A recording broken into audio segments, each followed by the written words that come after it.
بسم اللہ الرحمن الرحیم۔ حکمت نمبر 470۔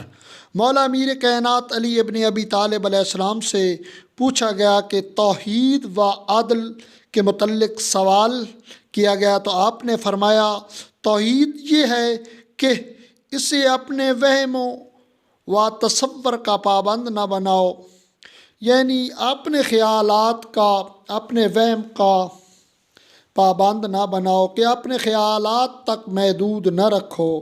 خداوند متعال اپنے خیالات آپ کے وہم و گمان سے بالا تر ہے، یعنی وہ قدیم بھی ہے، قادر بھی ہے، عالم بھی ہے، مرید بھی ہے، مدرک بھی ہے، اور متکلم بھی ہے، اور صادق بھی ہے۔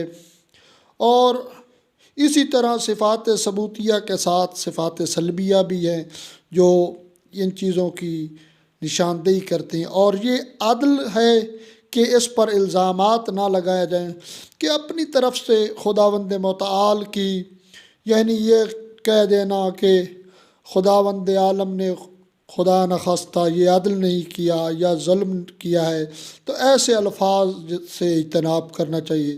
اور جب بھی تم اسے اپنے تصور و وہم کا پابند بناؤ گے وہ خدا نہیں رہے گا، بلکہ تمہاری طرح کی مخلوق اور تمہاری طرف پلٹنے والے کوئی چیز ہوگی۔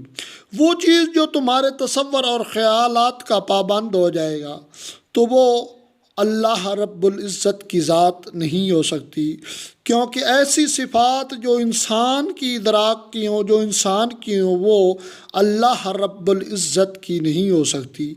یعنی اللہ کی صفات ذاتیہ ہیں، یعنی انسان ایک وقت میں اگر عالم ہے، جاہل ہے، تو اس نے محنت کر کے وہ عالم بن گیا ہے، اور ایک بندہ ایک وقت میں ہنرمند نہیں تھا تو اس نے محنت کی ہے تو وہ ہنرمند بن گیا۔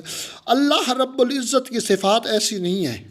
اللہ رب العزت اگر قدیم تھا، قدیم ہے، تو اللہ کی ذات جس دن سے ہے، جس دن والا بھی لفظ استعمال نہیں کرنا چاہیے، جب سے رب کی جب والا تب والا لفظ استعمال ہی نہیں کرنا چاہیے۔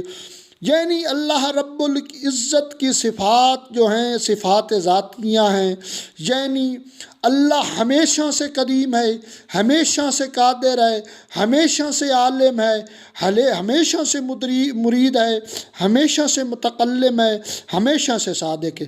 یعنی یہ نہیں کہ ایک وقت میں اللہ رب العزت صادق ہے تو دوسرے وقت میں نعوذ باللہ نہیں ہے۔ تو اللہ رب العزت کی صفات جو ہیں انسان سے بالا تر ہیں اور انسان سے جدا ہے۔